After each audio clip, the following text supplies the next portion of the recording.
సెక్రటేరియట్లో కీలక సమావేశం నిర్వహిస్తున్నారు వ్యవసాయ శాఖ మంత్రి తుమ్మల నాగేశ్వరరావు. సమావేశానికి రైతు కమిషన్ చైర్మన్ తో పాటు మార్కెటింగ్ శాఖ, ఉద్యాన శాఖ అధికారులు అటెండ్ అయ్యారు. రాబోయే వర్షాకాల సన్నాహాలపై ఇందులో చర్చించారు. ఇటు రైతు కమిషన్ సలహాలను స్వీకరించారు మంత్రి తుమ్మల.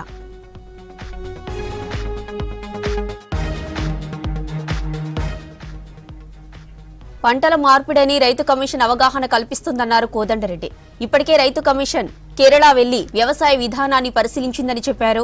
నూతన వ్యవసాయ విధానం తెలంగాణలో తీసుకురావాలని ముఖ్యమంత్రికి సూచించారన్నారు కోదండరెడ్డి. పంటల మార్పిడి గురించి ఆలోచన చేయండి, అధ్యయనం చేయండి అని మాకు ఆదేశించడంతో కమిషన్ కేరళ వెళ్ళింది. కేరళలో అక్కడ కూరగాయలు, ఆకుకూరలు, పండ్లు పండించే రైతులు ఏ విధంగా వాళ్ళ పంటను అమ్ముకుంటున్నారు అనేది కూడా అధ్యయనం చేయడం జరిగింది. ఇది పంటల మార్పిడి విషయంలో అనేక సూచనలు వచ్చిన తర్వాత ఇవన్నీ క్రోడీకరించి ఒక కమిషన్ ఒక రిపోర్టు తయారు చేసి మొన్ననే గౌరవ ముఖ్యమంత్రి గారికి అది అందించడం జరిగింది.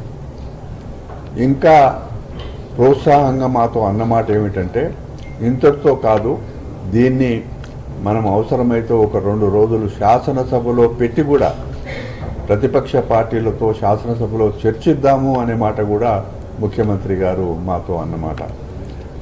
ఆ ప్రభుత్వం కేవలం రైతు బంధు ఒకటే, అది ఒకటే జిందతిరస్మాత్గా చెప్పింది కాబట్టి అన్ని రకాలుగా రైతుకి లాభం ఉండాలి, రైతు రాజు కావాలి అనేది ఈ ప్రభుత్వం లక్ష్యం.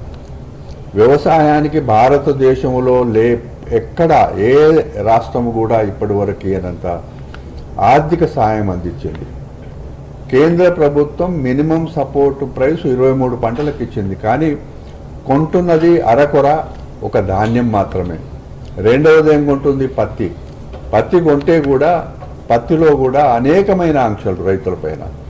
కాబట్టి సెంట్రల్ గవర్నమెంట్ పాలసీ కొనుగోలు విషయంలో, ఎంఎస్పి విషయంలో ఏ విధమైన బాధ్యత తీసుకోవటం లేదు. కాబట్టి రాష్ట్రాలపైన బాగా భారం పడతా ఉంది.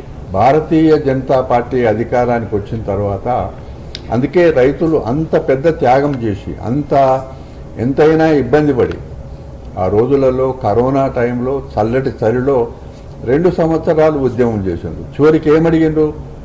కనీస మద్దతు ధరకు చట్టం కల్పించండి, చట్టభద్రత ఇవ్వండి అని అంటే ఈ రోజు వరకు కూడా ప్రధానమంత్రి గారు దాన్ని ఒప్పుకోలే. వాళ్ళకి వ్యవసాయం మీద ఎంత శ్రద్ధ ఉన్నదో అర్థం చేసుకోవాలి.